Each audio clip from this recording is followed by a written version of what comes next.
Sim, Jesus. Sim, Senhor. Obrigado porque podemos ter essa confiança, ter essa certeza, ter essa convicção de que o Senhor nunca falha. Obrigado, Pai, porque o Senhor é perfeito. Obrigado, Jesus, porque o seu amor, a manifestação do seu amor se deu em Cristo Jesus e tocou as nossas vidas, nos proporcionou, nos deu a oportunidade de sermos feitos filhos de Deus. Obrigado, Jesus, por esse amor poderoso derramado em nossas vidas. Obrigado, Espírito Santo, pela sua presença, pelo seu cuidado conosco aqui onde nós estamos. Obrigado, Espírito Santo, porque o Senhor está aqui hoje, que a sua palavra possa nos edificar, possa nos transformar, possa tocar as nossas vidas de tal maneira que nós sejamos transformados por ela. Pai, que a sua palavra possa nos motivar a andarmos conforme o teu querer para as nossas vidas, que nós possamos experimentar a boa, perfeita e agradável vontade do Pai através da sua palavra. Pai, em nome de Jesus, nós te louvamos e te adoramos nessa noite, declarando a tua grandeza e a tua soberania. Espírito Santo, se mova com liberdade no nosso meio, que o Senhor possa tocar nas nossas vidas, que o Senhor possa manifestar o poder de Deus em nós, que nós possamos perceber que somos um com Cristo Jesus, através da manifestação do Senhor, do teu Santo Espírito em nós, e que nesta tarde, nessa noite, nós possamos ser cheios da sua presença em todo o tempo, em nome do Senhor Jesus. Amém. Aleluia. Quero cumprimentar você com a graça e com a paz do Senhor Jesus. Amém? Você recebe essa graça e essa paz. Quero convidar você a se assentar. Pode ficar à vontade aí onde você está, pode se assentar. Eu quero, antes de começar aqui, de ler um texto e de compartilhar um pensamento, eu quero reforçar um dos avisos. Na verdade, o aviso a respeito do aniversário da igreja. Neste próximo final de semana, no dia 28, no sábado, às 19h30, e no domingo, às 9h30 da manhã e às 18 horas, nos dois cultos, nós vamos estar celebrando os 15 anos da Comunhão Cristã Aba aqui em Maringá. E é um tempo de muita alegria, e nós somos crentes, somos cristãos, cremos em Jesus Cristo como nosso Senhor e Salvador. E um crente, um cristão, quando ele faz uma festa, ele precisa ter duas coisas. A primeira coisa é louvar e adorar ao Senhor, celebrar ao Senhor. E por isso nós celebramos fazendo culto, ouvindo a palavra, crescendo na palavra, celebrando, cantando ao Senhor. Por isso nós vamos fazer 3 cultos em comemoração ao aniversário dos 15 anos da Aba Maringá. E no sábado à noite você está convidado e você está convocado a convidar alguém para estar conosco no coquetel que nós vamos realizar. Nós queremos celebrar com todos vocês, celebrar com todas as pessoas que têm participado, se envolvido, têm estado conosco, nos apoiado, nos ajudado, que têm sido parte desta comunidade local. E nós vamos fazer aqui ao lado um coquetel, então, no sábado à noite, depois do nosso culto. Então, entre em contato aí com o seu apacentador, com o apacentador do seu grupo familiar. Se ele não colocou lá no seu grupo de WhatsApp, ou não mandou para você o link para você fazer a inscrição, puxa a orelha dele, fala, cadê meu link para eu poder fazer a minha inscrição para o coquetel? Se você é da integração, entre em contato com a liderança da integração, e caso você não tenha nenhum desses acessos, entra no Instagram da Comunhão Cristã Aba Maringá, já segue a gente lá no Instagram, vai no link da bio, né? Eu falo isso como se eu tivesse uma propriedade para falar, né? Link da bio, como se eu soubesse muito onde fica isso, né? Nunca mexi lá, mas vai no link da bio do Instagram e lá vai ter o link para você fazer a inscrição também. Amém? Amém? Quero ver todos vocês aqui no sábado que vem à noite, participando conosco deste tempo de celebração. Aleluia. Quero compartilhar algo com você hoje, e o que eu vou compartilhar relativamente é muito simples, mas proporcionalmente é muito importante. Então, a vida cristã, no seu dia a dia, na verdade, às vezes ela é composta de coisas muito simples. E o que eu quero compartilhar com você é algo simples, do ponto de vista de conteúdo, mas fundamental para você poder firmar a sua vida em Cristo Jesus e viver o seu cotidiano firmado nele. Eu quero começar com um texto que está escrito em Apocalipse, no capítulo 22, no último capítulo da Bíblia. Eu vou ler do verso 1 ao 5. Olha só o que João, quando ele estava lá isolado, estava exilado na ilha de Patmos, ele nos escreve. Ele diz assim: então o anjo me mostrou o rio da água da vida, brilhante como um cristal, que sai do trono de Deus e do Cordeiro. No meio da praça da cidade, e de um e de outro lado do rio, está a árvore da vida, que produz 12 frutos, dando o seu fruto de mês em mês, e as folhas da árvore são para a cura dos povos. Nunca mais haverá qualquer maldição. Nela estará o trono de Deus e do Cordeiro. Os seus servos o adorarão, contemplarão a sua face, e na sua testa terão gravado o nome dele. Então já não haverá noite, e não precisarão de luz de lamparina, nem de luz do sol, porque o Senhor Deus brilhará sobre eles, e reinarão para todo o sempre. Eu quero declarar algo sobre a sua vida. O Senhor Deus, Ele brilha sobre você, e você reina com Ele para todo o sempre. Amém? Amém. Ainda bem que tem alguns aí que creem nisso e têm a convicção de que isso é uma verdade. E eu quero reforçar aqui que a visão de João mostrava um rio que saía, do trono de Deus e do Cordeiro. E esse rio é um rio de vida. E eu quero conduzir você, conversando com você agora, sobre algo que pode levar, que vai proporcionar a você, que você possa experimentar esse rio de vida sobre a sua vida. E então agora que eu coloquei esse princípio, esse ponto, de que você é chamado para estar naquele momento ali, usufruindo daquele instante, onde o rio de Deus flui, e ele toca a sua vida, e onde o Senhor é a luz que ilumina você, e que nós reinaremos com ele, conforme Apocalipse 22:5 diz. Existe algo que nós podemos fazer hoje, que vai nos conduzir desta forma. E eu começo esse algo, vou abordar esse algo, lendo Gênesis capítulo 30, no verso de número 37. Então eu saio lá do Apocalipse, volto para Gênesis 30, e eu quero ler a história de Jacó. Quando Jacó, ele já tinha sido enganado pelo seu sogro Labão, já tinha se casado com as filhas de Labão, e ele estava aspirando, desejando ter as suas próprias coisas. Ele era um funcionário de Labão, e Jacó tinha o desejo de pegar o seu rebanho, pegar a sua casa, a sua família, e ter a sua própria vida. E Jacó fez uma proposta para Labão, de que todas as ovelhas que nascessem malhadas, listradas ou malhadas, seriam dele, Jacó. E as que nascessem brancas, puras, ali sem estar malhada, seriam de Labão. E aí então Jacó, guiado, eu tenho certeza, guiado pelo Espírito de Deus, ele desenvolve uma estratégia, e é essa estratégia que eu quero ler aqui com você. O texto diz assim: Jacó pegou galhos verdes de álamo, de aveleira e de plátano, e lhes removeu a casca com riscas abertas, deixando aparecer a brancura dos galhos. Pôs esses galhos descascados em frente ao rebanho, nos canais de água e nos bebedouros, aonde os rebanhos vinham para beber água. E como acasalavam quando vinham beber, as ovelhas ficavam prenhes diante dos galhos e davam crias listradas, salpicadas e malhadas. Então Jacó separou os cordeiros e virou o rebanho para o lado dos animais listrados e dos animais pretos, nos rebanhos de Labão. E pôs o seu rebanho à parte, não juntou com o rebanho de Labão. E todas as vezes que as ovelhas fortes ficavam prenhes, Jacó punha os galhos à vista do rebanho nos canais de água, para que ficassem prenhes diante dos galhos. Porém, quando o rebanho era fraco, não punha os galhos. Assim os animais fracos eram de Labão, e os fortes eram de Jacó.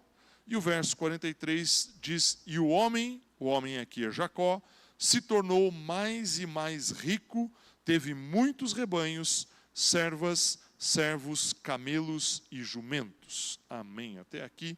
Esse texto, com certeza, você já ouviu em algum momento alguém pregar, alguém falar ou explicar alguma coisa a respeito dele.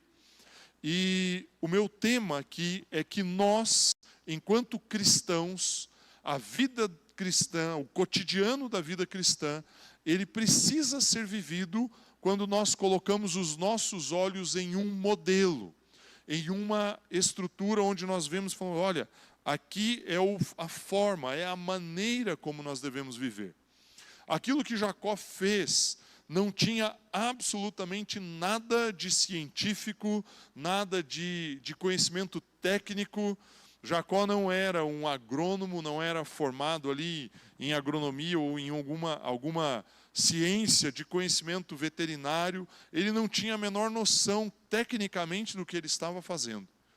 Mas ao fazer algo muito simples, raspar ali, né, tirar a casca de algumas árvores, de alguns galhos de árvores, colocar esses galhos dentro do lugar onde as ovelhas bebiam, tomavam água, ele influenciou aquilo que era gerado dentro da ovelha. Quando o filhotinho nascia, né, quando uma ovelhinha nascia, se ela tivesse ao longo da gestação olhado para aqueles galhos, o filhote seria malhado, listrado ou salpicado. Consequentemente, estaria na conta de Jacó. Não existe razão técnica nenhuma para nós fazermos isso. Não é aquilo, né? Tecnicamente não se influenciaria por algo externo. Por isso que existe algo que nós precisamos entender aqui. E o meu ponto principal é, aonde nós colocamos os nossos olhos, isso influencia as nossas vidas. Isso influencia quem nós somos. Isso influencia aquilo que fazemos. Isso gera sobre nós uma mudança e uma expressão de comportamento. Quando Jacó usa essa estratégia, né, ele faz dessa forma, ele estava mudando o resultado. Talvez nós nem, né, às vezes a gente chega e tem uma ideia, fala assim, olha, puxa, eu estou pensando em fazer tal coisa lá no meu trabalho, no meu negócio. E as pessoas podem olhar e falar, olha, mas isso aí não dá certo. Se Jacó fosse explicar para alguém o que ele ia fazer, provavelmente iriam rir dele, iriam dar uma boa gargalhada e dizer, você está louco, você bateu a cabeça. Você dormiu aí encostado com a cabeça numa pedra, não tinha acontecido isso ainda, né? Mas você bateu a cabeça numa pedra aí e você deve estar sonhando. Mas Jacó executa isso, e ao executar ele nos mostra que nós precisamos olhar para um modelo para que isso mude as nossas vidas. E o que me reforça esse pensamento é o que está escrito em Mateus capítulo 6. Jesus no Sermão do Monte, ele está explicando ali, pregando a palavra para os seus discípulos. E Mateus 6, 22 diz assim, os olhos são a lâmpada do corpo. Se os seus olhos forem bons, todo o seu corpo será cheio de luz. Se, porém, os seus olhos forem maus, todo o seu corpo estará em trevas. Portanto, se a luz que existe em você são trevas, que grandes trevas serão. Jesus ele está dizendo, olha, existe uma maneira de você gerar luz dentro de você. E a maneira que você tem de gerar luz dentro de você é aonde você põe os olhos. Dependendo do que você olha, né? E não é você parar num dia ensolarado e olhar para o sol. Isso não vai gerar luz dentro de você. Na verdade, se você fizer isso, vai te prejudicar aí de alguma forma e você vai ver que você vai ficar como se estivesse olhando para o escuro, né? Já tentei fazer isso quando era criança, né? Então, os nossos olhos eles precisam ser colocados sobre aquilo que vai refletir luz dentro de nós e não trevas. Eu contei de manhã. Ontem à tarde nós tivemos uma reunião aqui na igreja com alguns irmãos. Terminamos a reunião aqui, daí eu e André tínhamos algumas outras coisas para fazer. Daí à noite estávamos em casa um pouco mais tranquilos e falamos, vamos assistir um filme? Vamos assistir um filme. Aí eu estourei uma pipoca, né? Estávamos só nós dois. E aí coloquei lá, escolhi um filme lá nesses streamings aí, qualquer da vida, e eu coloquei o filme. Olhei ali um ator relativamente conhecido, um tema que eu achei meio interessante, e coloquei o filme. Passaram-se uns 30 minutos ali de filme, a Andréia falou, não dá para ver. É muita cena de violência, tem muita coisa inadequada, e nós tomamos a decisão naquele momento, falamos, realmente, não dá para ver. Paramos o filme naquele momento, e aí mudamos, fomos ver uma outra coisa. E o que eu estou dando para você com esse exemplo, estou trazendo para você com esse exemplo é, tome cuidado com aquilo que você vê. Aquilo que você olha vai gerar presença de Deus na sua vida ou vai gerar presença de trevas na sua vida. É o que Jesus está falando aqui. Então, aonde você colocar os seus olhos, isso vai mudar você dentro de você. O meu tema aqui é olhar para o modelo. E o meu primeiro ponto é exatamente esse. Jacó nos ensina a olhar para o modelo certo. Agora, qual é o modelo? Aonde nós devemos olhar? Eu quero voltar ali em Gênesis 30, verso 37. E eu quero trazer aqui um pensamento que eu extraí desse texto. Eu peguei essas 3 palavras aqui, o nome desses três tipos de árvore ou arbusto, não sei, que Jacó usa, o álamo, a aveleira e o plátano. E eu fui fuçar um pouco ali, pesquisando o que esses 3 significam. E é curioso a expressão que ele traz. O álamo, ela é uma árvore que ao você retirar a sua casca, aquilo que Jacó fez, ao raspar a sua casca, ela libera uma resina branca, uma resina que era usada em algumas atividades, em algumas coisas naquela época, e uma resina branca, clara. E quando eu vejo isso, eu percebo que, da mesma forma como Jesus teve no seu corpo, ele ferido, raspado por nós, açoitado por nós, aquela coroa de espinhos colocada sobre a sua cabeça, retirou a sua pele e fez com que aquele sangue vertesse no corpo de Jesus e tocasse o solo deste planeta. E Deus colocou sobre ele o pecado da humanidade, e através do sangue de Jesus, nós fomos purificados. As nossas vestes foram limpas. Você foi alvo da atividade, da ação de Jesus, e Jesus purifica você.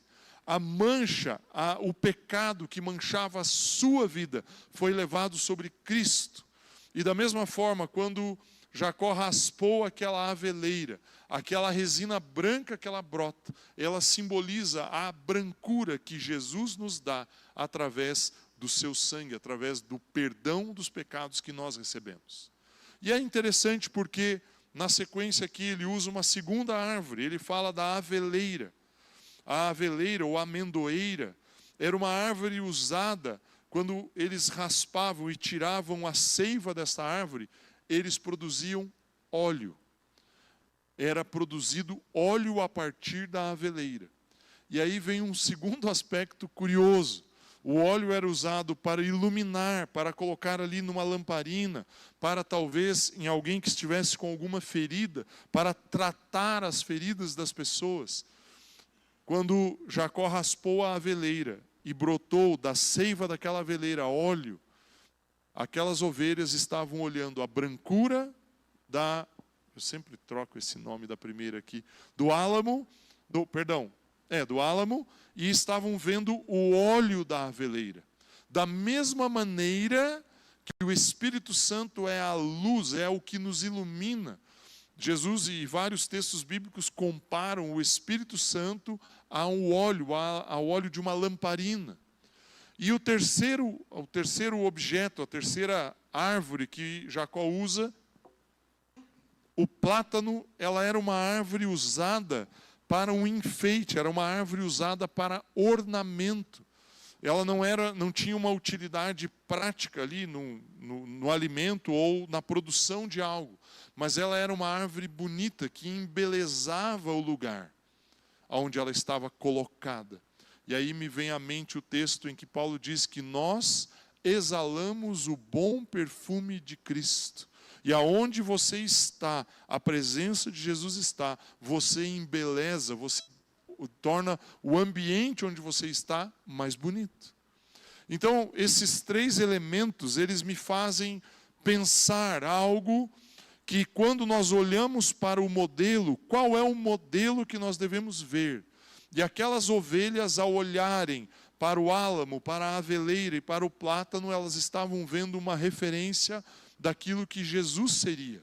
Aquele que nos perdoou, aquele que enviou o Santo Espírito para nos encher com a sua presença, e aquele que nos tornou puros, perfeitos, justos diante dele. Então, aquelas ovelhas estavam tendo uma experiência ali que saía do comum, do ambiente comum, e elas estavam olhando para o modelo correto. E quando eu li esse texto e vi essas expressões ligadas a essas árvores, eu falei, olha, aqui está o modelo para o qual nós devemos olhar. Talvez eu esteja chovendo no molhado aqui com você, mas eu vou te dizer uma coisa, uma planta, ela só produz um fruto se ela for regada continuamente. Quando a pessoa usa essa expressão assim, está chovendo no molhado, eu reforço isso e falo, se chover uma vez só, não vai ter fruto. Pega uma planta qualquer aí, vai lá um dia e rega ela, deixa ela bem regadinha, bonitinha lá, bem umedecida, e põe ela num lugar seco onde não possa chover em cima, e deixa lá, para ver se daqui 6 meses ela vai estar produzindo alguma coisa. Ela vai estar seca, dependendo da planta, talvez ali um cactus vai durar um pouco mais, mas se você não puser água nele, ele vai morrer. Quando a gente fala assim, eu vou chover no molhado, é porque eu estou dizendo assim, eu já reguei, e eu estou regando de novo. E eu vou regar mais uma vez. Paulo usou essa expressão um pouquinho diferente. Ele falou assim, eu não me canso de vos dizer as mesmas coisas. Paulo fala assim, olha, eu repito, e eu repito, e eu repito. E quando a gente fala de trazer um princípio que é básico, é importante que nós tenhamos consciência desse princípio. Então, meu primeiro ponto aqui é, olhe para o modelo. Qual é o modelo? O modelo é Cristo Jesus. João, no seu Evangelho, no capítulo 1, os versos, a partir do verso 1, João 1:1, o Evangelho de João, ele diz assim, no princípio era o Verbo, e o Verbo estava com Deus, e o Verbo era Deus. Ele estava no princípio com Deus. Todas as coisas foram feitas por Ele, e sem Ele nada do que foi feito se fez. A vida estava nele, e a vida era a luz dos homens. A luz resplandece nas trevas, e as trevas não prevaleceram contra ela. O que João está dizendo aqui é, Jesus, ele fez todas as coisas. Nada do que existe foi feito sem que Jesus participasse. Mas ele faz uma comparação. Ele diz, Jesus é o Verbo. A palavra verbo aqui é logos. Logos significa palavra. Então, quando eu vejo o meu primeiro ponto aqui que eu estou tratando com você, de que nós devemos olhar para o modelo, esse modelo é Cristo Jesus. Como é que eu enxergo Cristo Jesus? O primeiro aspecto que você enxerga Cristo é na palavra. Não existe outra maneira, não existe outra forma. Você precisa ter contato com a palavra. Se você não tiver contato com a Bíblia, meu irmão, diariamente, você não nutre o espírito, o seu espírito, você não nutre a sua alma e você passa a ser influenciado por um modelo diferente daquilo que Deus projetou, planejou para a sua vida. Quando você olha o modelo é a palavra, é Jesus. É a expressão do amor de Deus descrita na palavra de Deus, descrita na Bíblia. Então, o meu primeiro ponto é olhar para o modelo. O meu segundo ponto é, o modelo deve estar diante de nós dia a dia. Voltando para a história de Jacó, o mais curioso ali é que quando as ovelhas iam beber água, ele colocava as varas. Beber água, meu irmão, é uma das coisas mais essenciais que você faz no seu dia. Uma ovelha, ela bebia água mais de uma vez ao longo do dia. O que eu tiro aqui o princípio que eu extraio desse ponto é, diariamente você tem que fazer isso. eu não consigo entender, né, eu não consigo concordar, talvez essa seja a melhor palavra, com alguém que se diz cristão e ele fica uma semana sem ler a Bíblia. Fala, eu fui no culto domingo. Domingo eu abri ali minha Bíblia, o pastor leu lá Gênesis 30, leu João 1:1, leu Apocalipse 22. Eu já li textos bastante aqui para a semana. E aí passa a semana inteira e ele não abre a Bíblia nem para dar uma espiadinha, nem para dar uma olhadinha. Meu irmão, não existe como você viver a vida cristã dessa forma. O que aquelas ovelhas faziam era diário, era constante, era em todo o tempo, em todo momento. Todas as vezes que elas iam beber água, elas olhavam aquelas listras. E aí então elas gestavam, né? Estavam gestantes, estavam gerando, estavam prenhas. Elas conduziam, a condução da sua gestação transformou aquelas ovelhas, os filhotes, em salpicados e malhados. Então não tem como você viver a vida do dia a dia sem você ler a palavra de Deus. E o que eu quero insistir aqui com você hoje é: leia a palavra de Deus diariamente. Não deixe isso passar. Não fale assim, o dia foi muito corrido, precisei acordar muito cedo, fiz uma viagem, tinha um compromisso muito cedo, acordei aqui 5 da manhã, precisei organizar as coisas na casa e o dia foi corrido e o telefone tocou e entraram mensagens e me chamaram para resolver um problema. E aí eu chego à noite em casa, 10 horas, 11 horas, 11h30, meia-noite, eu estou muito cansado, eu vou lá, eu deito e durmo, né? Eu durmo e deito, né? Nem deita antes, né? Dorme antes de deitar até. Não deixe isso acontecer. Dedique um tempo, pelo menos, para você pegar um texto bíblico. Leia um capítulo da Bíblia, leia um texto e tome nota. E use a palavra de Deus a seu favor nesse sentido. Por isso nós, enquanto estrutura, enquanto igreja, nós temos uma prática, um comportamento. Nós estamos aqui dominicalmente, né, todos os domingos, pregando, ministrando. Alguém está aqui trazendo um princípio, um valor para você. E aí, ao longo da semana, nos nossos grupos familiares, é necessário que o apacentador, ao conduzir o seu grupo, ele instigue, ele dê uma cutucadinha ali nas ovelhas e fala: e daí? O que você entendeu da mensagem de domingo? Ou a melhor pergunta que eu mais gosto de fazer lá no meu grupo é: o que é que você praticou daquilo que você ouviu no domingo? O que é que você pôs em prática? Quando você ouviu a mensagem, isso confrontou algo na sua vida, e o que isso mudou na sua vida que na segunda, na terça, na quarta, na quinta, na sexta, você alterou no seu comportamento. Porque daí nós estamos deixando a palavra de Deus entrar nas nossas vidas e mudar o nosso comportamento e nos tornar mais parecidos com Cristo Jesus. Então, o meu segundo ponto aqui é: o modelo deve estar diante de nós dia a dia. Os animais olhavam o modelo nos momentos de realizar as coisas mais essenciais da vida, como tomar água, o convívio deles. Claro, né, nós estamos falando de animais, então me dê uma licença aqui poética, né? Eles estavam em comunhão ali, tomando água, se reunindo, um empurrando o outro, brincando um com o outro. Eles estavam reproduzindo. Nesses momentos do cotidiano, eles olhavam aquelas varas. Irmão, no seu momento cotidiano, você tem que ler a Bíblia.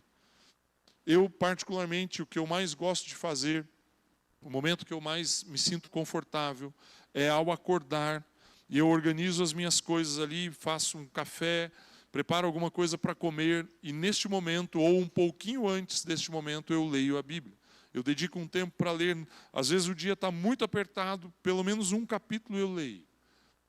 E aí, muitas vezes nascem alguns devocionais e nascem mensagens a partir disso. Mas dedicar um tempo para ler a palavra de Deus é fundamental. O ideal é que você tenha um pouco mais de tempo, que você dedique um tempo a estudar, a olhar um texto, a discutir o texto. Então, no seu dia a dia, nas coisas mais cotidianas, leia a Bíblia. A segunda forma é nós vermos Cristo na vida dos irmãos. De manhã eu não fui muito explícito nesse ponto, mas quando eu olho para a vida do meu irmão, eu vejo Cristo nele. isso tem uma importância em dois aspectos. O primeiro é, eu me coloco como parte do corpo e reconheço a presença de Jesus na vida dos meus irmãos. Quando eu faço isso, eu dou valor ao meu irmão. Eu não vou olhar para ele e dizer assim, esse aqui não estudou o que eu estudei, não sabe o que eu sei, não sabe as lutas que eu tenho, não tem nem noção do que eu vivo. Quando nós olhamos as pessoas numa ótica de que nós somos parte do mesmo corpo, nós enxergamos as pessoas de uma maneira diferente. E eu vejo Cristo no irmão, vejo Cristo na outra pessoa, porque eu sei que o Espírito Santo está nele.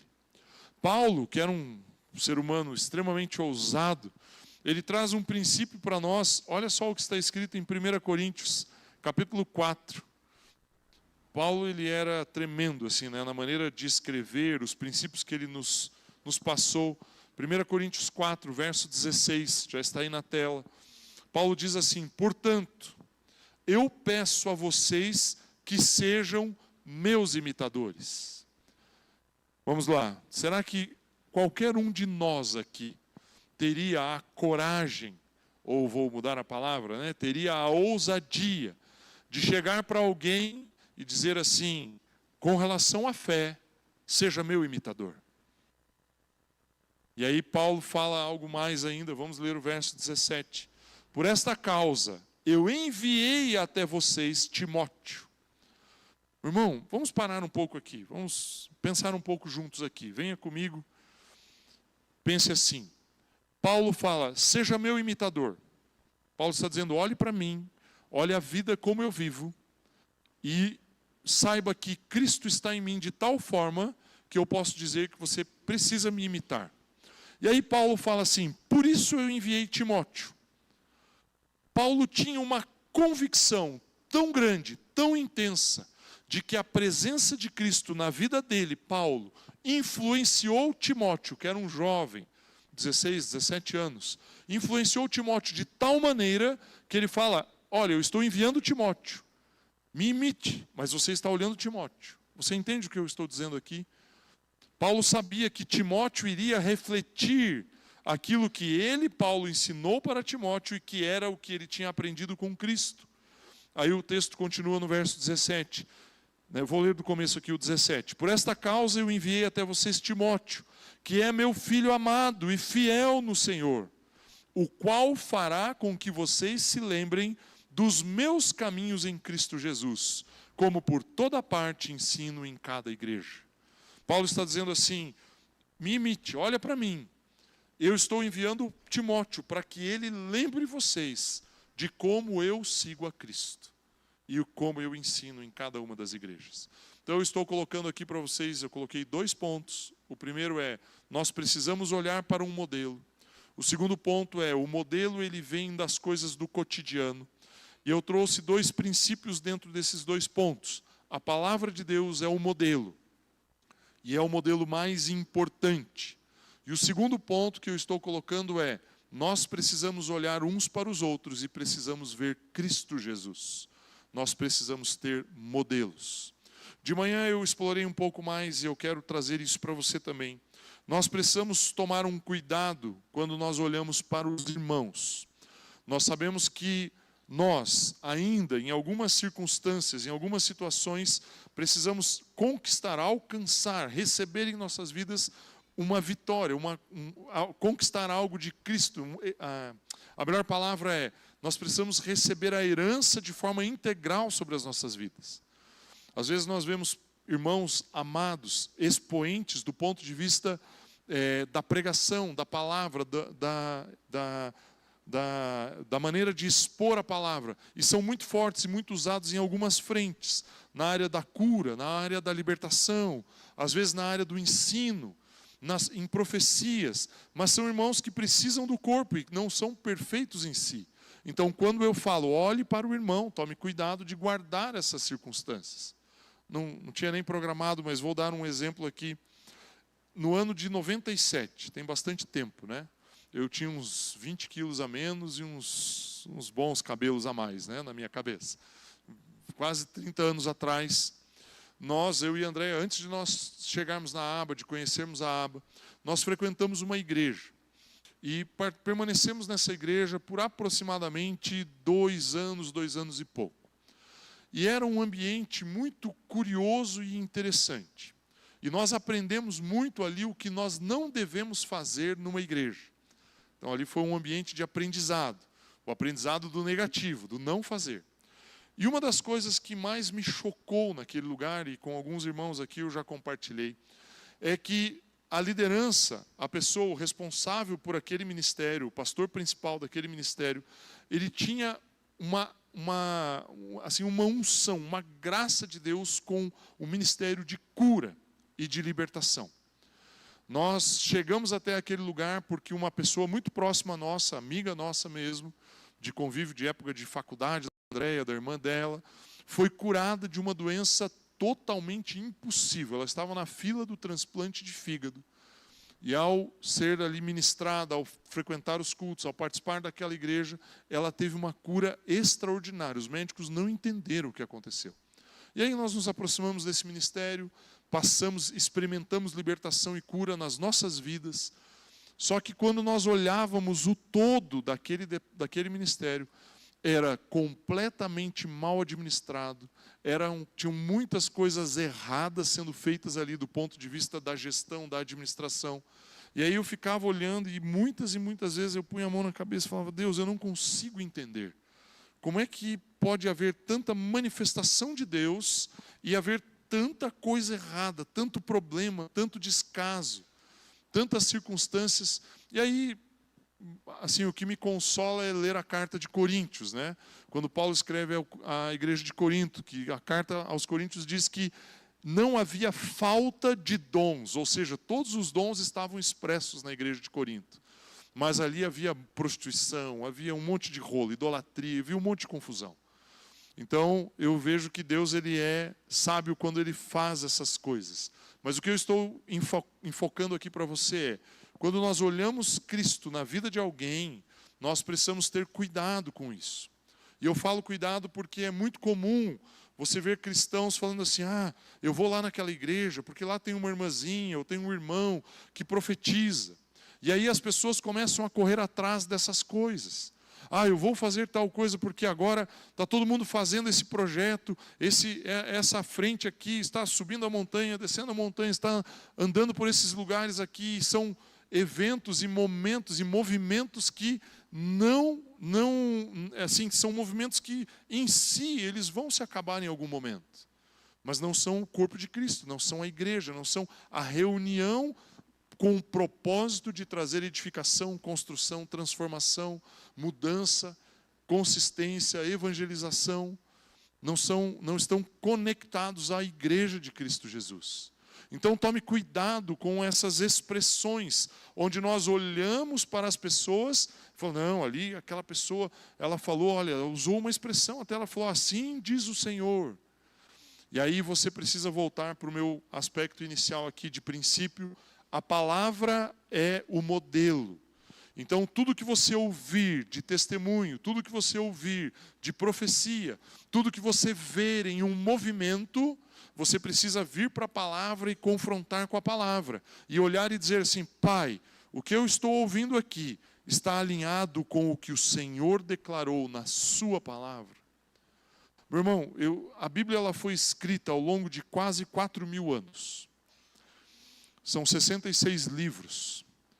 Tem muitos autores, tem mais, não sei exatamente, não vou colocar os números aqui, mas a Bíblia ela não tem assim como dizer, esse aqui começou, daí passou a tarefa para esse, que passou para aquele outro. Não existe isso. A Bíblia ela foi inspirada pelo Espírito Santo, movimentando pessoas em lugares diferentes, que não se conheciam, em regiões diferentes, de culturas diferentes e em momentos diferentes. E ela tem um alinhamento. Ela é a revelação de Jesus Cristo, desde Gênesis até Malaquias no Velho Testamento. E aí explicitamente, desde Mateus até o Apocalipse, falando a respeito de Jesus. O Velho Testamento aponta para Jesus. O Novo Testamento é o Evangelho, é a boa nova daquilo que Cristo Jesus fez por mim e por você. Então, esse é o modelo, esse é o padrão. Quando nós nos envolvemos em um mover profético, em um mover do Espírito Santo, e nós ouvimos algo, se isso estiver desalinhado com o padrão, ponha de lado, jogue fora. Não se envolva. Agora, se isso está alinhado com o padrão, bênção, amém, eu recebo. Porque a palavra de Deus, ela tem essa estrutura. Nós sabemos que o ministério profético, a manifestação profética, ela é real e é verdadeira. Eu creio nisso. E nós já experimentamos isso. Tanto declarando palavras quanto recebendo palavras. Mas muitas vezes na minha vida, eu ouvi coisas que quando eu olhava a palavra, eu falei, está meio estranho isso aqui. Prefiro ficar com a palavra. A palavra é a minha base. Então, eu estou colocando aqui um princípio básico, elementar demais até, dentro da nossa vida cristã. Jacó nos ensina que ele colocava aquelas ovelhas de fronte, diante dos 3 tipos de planta, né? Do álamo, da aveleira e do plátano. E isso refletia Cristo nelas, do ponto de vista do que eu interpretei ali e compartilhei com vocês. Esse deve ser o nosso modelo. Cristo é o nosso modelo. Cristo está refletido, está expresso, está explícito na palavra de Deus. Leia a palavra diariamente, constantemente, se estruture na palavra. E aí então, olhe a manifestação de Deus na vida das pessoas. Olhe a manifestação de Deus na vida do corpo de Cristo, sempre usando a palavra como balizador, como guia. E aí eu quero finalizar aqui o meu último ponto. É que nós devemos meditar na palavra constantemente. Olha só o que diz Salmo, capítulo 1. É um texto bastante conhecido. Eu gosto muito de usar esse texto, porque para mim ele é algo muito significativo. Ele é uma verdade na minha vida, é um rema na minha vida. E o Salmo 1 diz assim: bem-aventurado é aquele que não anda no conselho dos ímpios, não se detém no caminho dos pecadores, nem se assenta na roda dos escarnecedores. Ele está dizendo assim: bem-aventurado é aquele que não põe os seus olhos no que é mal, não põe os seus olhos naquilo que não está alinhado com o propósito de Deus para a sua vida. E aí, o verso 2 diz assim: pelo contrário, o seu prazer está na lei do Senhor, e na sua lei medita de dia e de noite. Ele é como árvore plantada junto a uma corrente de águas, que no devido tempo dá o seu fruto, e cuja folhagem não murcha, e tudo o que ele faz será bem sucedido. De manhã eu dei um exemplo aqui que eu gosto bastante quando eu leio o texto de Salmo, especialmente Salmo 1, verso 2, que fala que nós devemos meditar na palavra. Existe um estudo feito, já foi feito mais de uma vez, numa universidade em Chicago. A primeira vez que fizeram foi ali na década entre 50 e 60, tem bastante tempo. E eles pegaram um grupo de homens, levaram para uma quadra de basquete. E pessoas que não eram atletas, que não jogavam, não praticavam o esporte regularmente. Pegaram uma tabela, pegaram as bolas e ensinaram esses homens a arremessar uma bola na tabela. E eles ficaram ali um dia, por um período, praticando. Ensinaram o movimento, ensinaram como fazer, como arremessar, como se posicionar. Fizeram um treinamento ali com aquelas pessoas. E eles praticaram. Ao término daquele dia, eles dividiram o grupo em três grupos. Um grupo continuou todos os dias, pelos próximos 30 dias, retornando naquela quadra e praticando o arremesso, por um determinado período de tempo. Então, voltava lá no primeiro dia, foram no primeiro dia, foram no segundo, terceiro, quarto, até o 30º dia. O segundo grupo que eles separaram, eles voltaram para casa e não pegaram mais numa bola de basquete e nem retornaram mais na quadra. Eles simplesmente ficaram em casa, seguindo as suas vidas regularmente, no cotidiano. Mas o terceiro grupo, eles voltaram para casa, eles não vieram mais na quadra, mas eles foram instruídos de pegar a bola mentalmente, sem bola, de pegar a bola e de fazer o movimento do arremesso diariamente por um determinado tempo, que era igual ao tempo daqueles que estavam na quadra, por 30 dias. E no final de 30 dias, os 3 grupos voltaram para o ginásio. E aí eles fizeram uma comparação da melhora. quanto eles melhoraram nos acertos dos arremessos. O grupo que não fez nada piorou. Erraram mais do que tinham acertado lá no primeiro dia. O grupo que treinou todos os dias, eles melhoraram estatisticamente 24% na sua capacidade de acertos. Então, se eles acertaram 100 arremessos no primeiro dia, eles conseguiram acertar 124 arremessos no 30º dia, depois de 30 dias de arremessos continuadamente. E o grupo que apenas pensou, apenas simulou, ou eu vou usar uma expressão que não está no estudo lá, que meditou em como deveria fazer, melhorou 23%. Eles acertaram de 100, 123 vezes, né? Acertaram 100 na primeira, seria 123 na segunda vez. Ou seja, o que eu estou te mostrando com isso?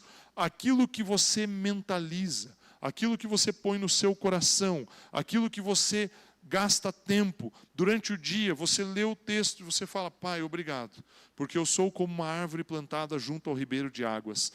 Ainda que venha uma estação dura, seca, eu estou conectado com o rio que é Jesus, e esse rio sustenta a minha vida, e tudo aquilo que eu faço é bem sucedido. Pai, obrigado porque a Tua palavra diz lá no Salmo 103 que o Senhor é aquele que perdoa os meus pecados e que cura todas as enfermidades. O Senhor é aquele que redime a minha alma da cova e me enche de bens e de alegria. Pai, obrigado porque Paulo escreve aos Coríntios no capítulo 9, lá na segunda carta aos Coríntios, em que nós somos bem-sucedidos, nós somos prósperos, nós somos abençoados em tudo aquilo que temos. Meu irmão, você pode pegar, eu ministrei uma palavra algumas semanas atrás a respeito de sementes. Pegue o texto bíblico, leia o texto bíblico, rumine esse texto, pratique ele na sua mente, no seu coração, no seu dia a dia. Você está dirigindo no trânsito, indo para o seu trabalho, voltando do seu trabalho, indo na padaria, indo fazer qualquer coisa. Fale: Pai, obrigado. Obrigado porque a Tua palavra diz que eu sou um filho amado. Obrigado porque a Tua palavra diz que eu tenho uma herança em Cristo Jesus. Obrigado porque eu tenho como herança o fruto do Espírito, a bondade, a benignidade, a mansidão, o domínio próprio, a fidelidade, o amor, a paz, a alegria. Isso fazem parte da minha vida. Eu reflito isso onde eu estou. Obrigado, Pai, porque os dons do Espírito fazem parte da minha vida. A palavra de sabedoria, a palavra de conhecimento, as profecias, o orar em línguas, o interpretar as línguas, a operação de milagres, os dons de curar. Isso são um presente, são dons que o Espírito Santo colocou na minha vida. Você entende o que eu estou dizendo para você? Eu estou falando aqui para você de uma forma que você pode usar e meditar na palavra de Deus. Se o ser humano tem a capacidade, no mundo natural, de praticar algo apenas com a sua mente, e isso se refletir dentro do seu dia a dia, imagine o potencial se você colocar a palavra de Deus, que é a vida de Deus em você, que é o próprio Cristo revelado a você, dentro do seu cotidiano. Isso transforma a sua vida. Isso faz com que nasça, com que brote de dentro de você um rio de águas vivas. A palavra de Deus precisa estar dentro de você. Não num texto, não num livro colocado ali numa estante, aberto no Salmo 91, ou no 23, ou num outro qualquer. Meu irmão, não é ali que ela vai ser eficaz, é dentro de você. Eu tenho insistentemente falado a respeito disso com vocês. O que fortalece, o que edifica as nossas vidas é termos Cristo Jesus no centro das nossas vidas. E ao termos Cristo Jesus, a palavra precisa ser o meio, o caminho para o qual Cristo está em nossas vidas. Então medite, leia a palavra constantemente, diariamente. Não deixe de fazer isso. Vamos ler João capítulo 7. Estou indo aqui para o final já. João 7, verso de número 37. Jesus, ele está em Jerusalém, em uma festa.